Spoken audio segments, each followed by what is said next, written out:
E aí galera do YouTube, beleza? Aqui quem fala é o Caspita e sejam bem-vindos para mais uma prévia desse jogaço entre Alemanha e Itália. Um fato curioso antes da gente começar a fazer essa prévia é que eu fui tentar carregar e o computador não ia, porque é tanto peso nessas camisas que até o computador não estava aguentando. Que é sério, é um jogo que rola muita tradição, são duas tetracampeãs do mundo, vai ser um jogaço. É quase uma honra fazer uma prévia desse jogo que vai ser sensacional. Vai ser um jogo pesado, mas que vai ser um jogaço, uma aula para quem gosta de futebol.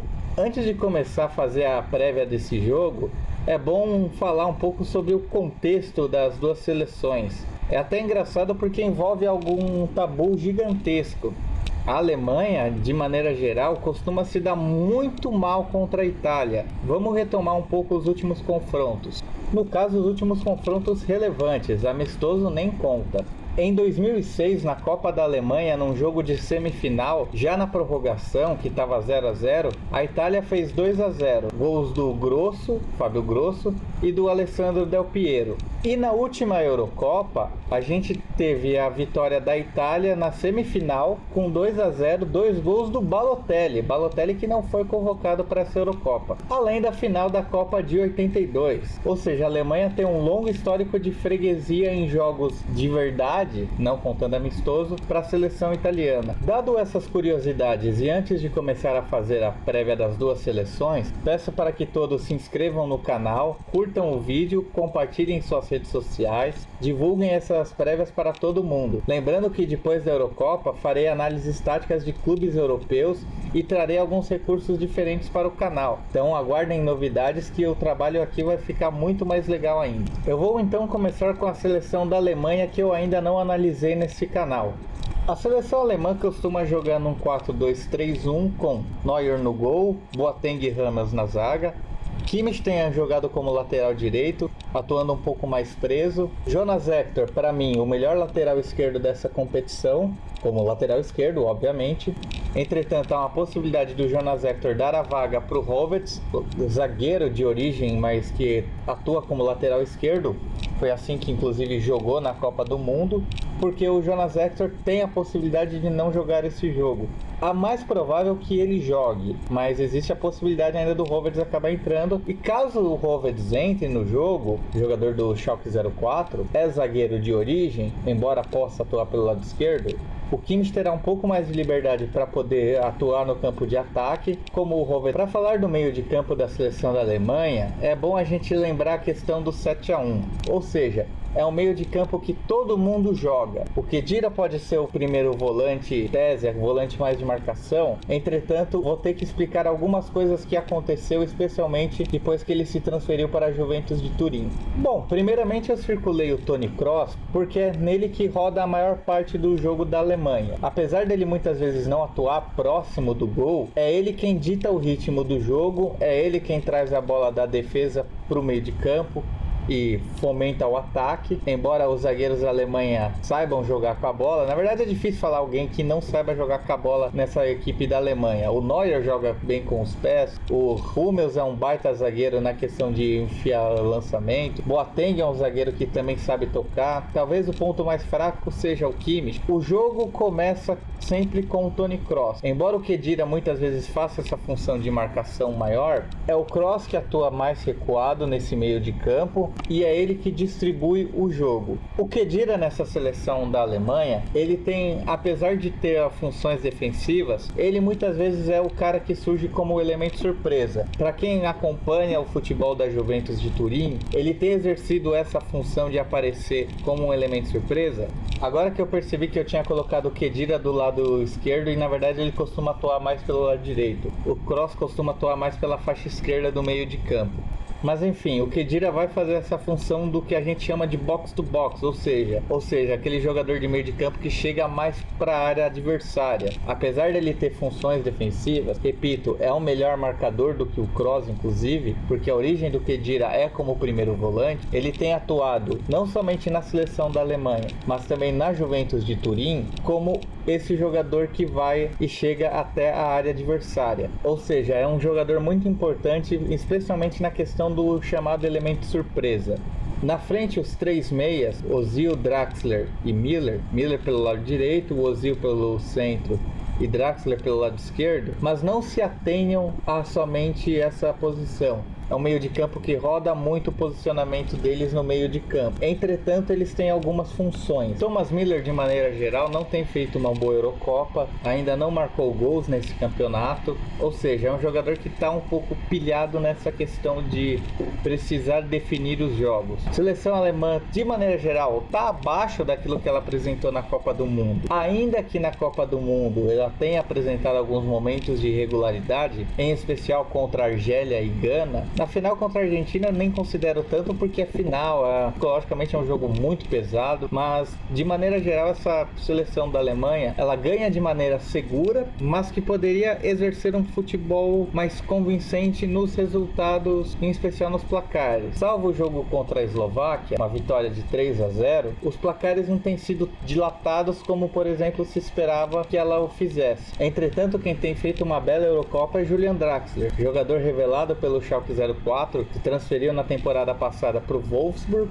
e tem sido um dos grandes destaques dessa seleção alemã, juntamente com Jonas Hector. É um jogador que cai pelos dois lados do campo, começa escalado pelo lado esquerdo, mas aparece pelo lado direito, aparece pelo centro, enfim, se movimenta bastante. Mário Gomes tem jogado como centroavante isolado, mas é claro, raramente ele está isolado completamente, já que o meio de campo chega com muita qualidade. É importante lembrar que o Gomes ele começou no banco, o Joachim Löw preferiu começar o ataque com o Mario Götze exercendo uma função de falso 9, função que deu muito errado. Götze não conseguiu se dar bem com a marcação das equipes, não conseguiu criar espaços, até acertava um drible ou outro, mas nitidamente estava bem indisposto na posição de falso 9, e o Mário Gomes dá mais consistência física, até mesmo para a preparação de jogadas, a utilização do pivô. Tem sido um jogador mais regular atuando como titular do que exatamente o Mario Götze fazendo essa função. Defensivamente, esse costuma ser o posicionamento da seleção alemã. Entretanto, raramente é uma seleção que fica nesse posicionamento defensivo. É uma seleção que marca em pressão alta, ou seja, faz a marcação no campo do adversário para retomar a bola o mais rápido possível, e raramente ela fica encurralada nos jogos. A Itália, por sua vez, tem sido uma grata surpresa nessa Eurocopa. Apesar dela jogar ainda o estilo italiano, mais naquele estilo defensivo, ela não tem sido uma seleção retranqueira.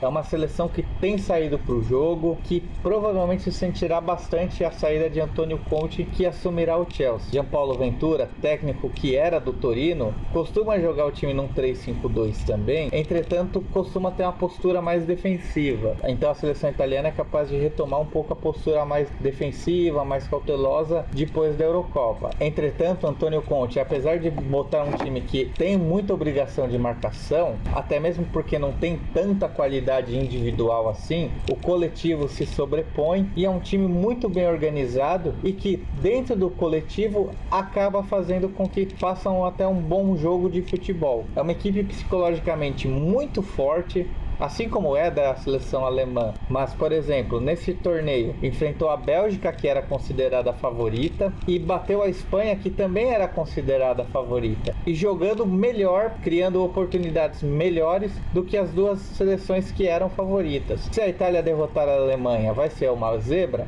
É claro que não, a gente está falando de um jogo que é extremamente pesado. Entretanto, é importante ressaltar que a Itália tem algumas baixas. Não bastasse o Candreva, que já ficou fora do jogo contra a Espanha por lesão, e que dificilmente vai jogar esse jogo contra a Alemanha, no caso atuou o Florenzi, a Itália também perdeu por lesão o Daniele De Rossi, seu primeiro volante, jogador que ajuda a organizar a saída de bola, uma peça fundamental nesse esquema do Antonio Conte. Somado à lesão de Daniele De Rossi, a equipe italiana ainda perdeu Thiago Motta, jogador italo-brasileiro que ajuda a dar qualidade no passe. No caso, Thiago Motta está suspenso para esse confronto.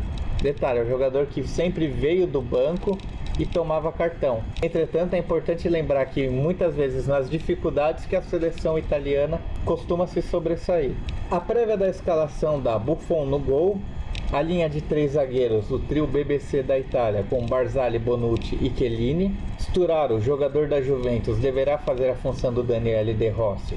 em auxiliar a saída de bola, Giaccherini e Parolo atuando mais na pressão da saída de bola, e o Giaccherini mais como aquele jogador de meio de campo surpresa, e é o que tem mais função de armação também.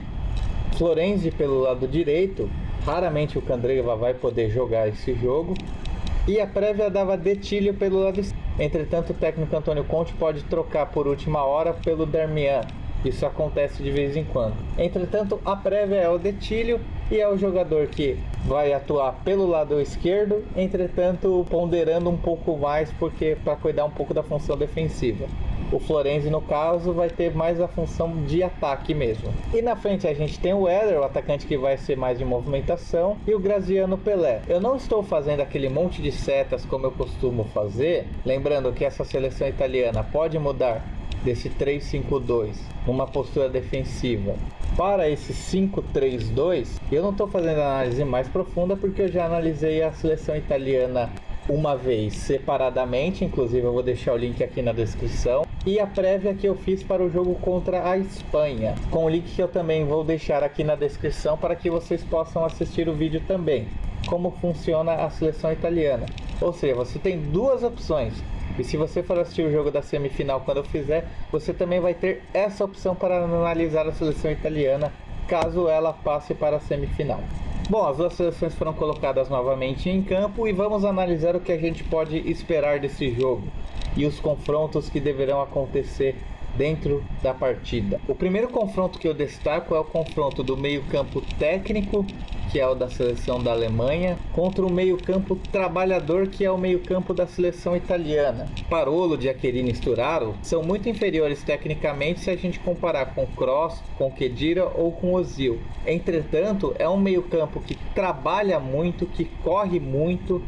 O Sturaro, apesar de não dar a mesma qualidade de passe do De Rossi, dá mais vigor pela sua juventude, é um jogador jovem, é talentoso, tem 22 anos, jogador da Juventus, e vai compensar muito do que falta ainda na parte técnica, na parte de experiência, com o vigor físico. Será fundamental para a marcação desse meio de campo, será fundamental que Parolo também esteja em um bom dia, o Giaccherini utilize a sua inteligência tática nesse jogo. Inteligência tática essa que ele adquiriu jogando nesse esquema de jogo implementado pelo Antônio Conte. Então esse duelo no meio de campo vai ser fundamental. E a questão dos homens surpresas, que inclusive estão um ao lado do outro. O Giaccherini pelo lado italiano e o Khedira pelo lado alemão. Para quem viu nos outros vídeos, expliquei que Giaccherini costuma ser o meia desses três da seleção italiana, tem mais liberdade para poder atacar, que aparece como homem surpresa, fez inclusive o gol contra a Bélgica, enfim,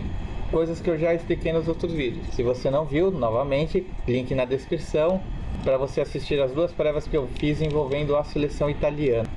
Toni Kroos, por sua vez, da mesma forma que o Parolo fez com o Iniesta, deverá sofrer marcação individual, e aí vai caber a ele ditar o ritmo do jogo e se livrar da marcação do Parolo. O Iniesta sumiu durante o jogo da Espanha. Parolo vai tentar fazer mais ou menos a mesma coisa que ele fez com o Toni Kroos.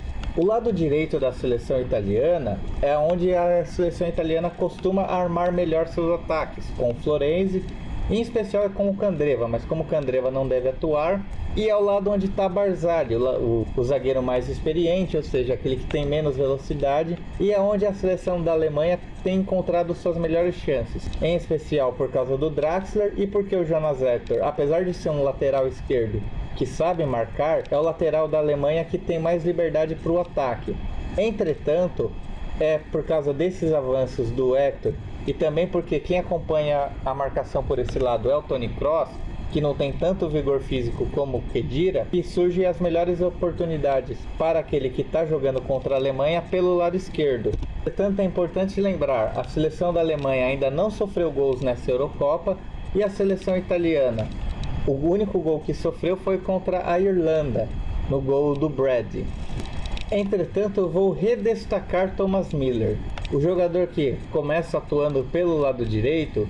Ele se movimenta toda hora, então ele também será um elemento considerado surpresa por fato da movimentação intensa que ele proporciona para a seleção da Alemanha. Não será uma surpresa por tudo que a gente conhece de Thomas Müller, mas é sempre um jogador que é bom ficar digamos assim, esperto no caso da seleção italiana. Bom, pessoal, essa foi a prévia do terceiro jogo das quartas de final. É importante lembrar que quem vencer pega o vencedor de França e Islândia. Lembrando que a outra semifinal será entre a equipe de País de Gales e Portugal. Se você gostou do vídeo, clica no curtir, se inscreve no canal e, é claro, espalhe para os seus amigos esse jogaço e esse vídeo também para que eles possam entender as duas seleções, beleza? Eu vou ficando por aqui e falou!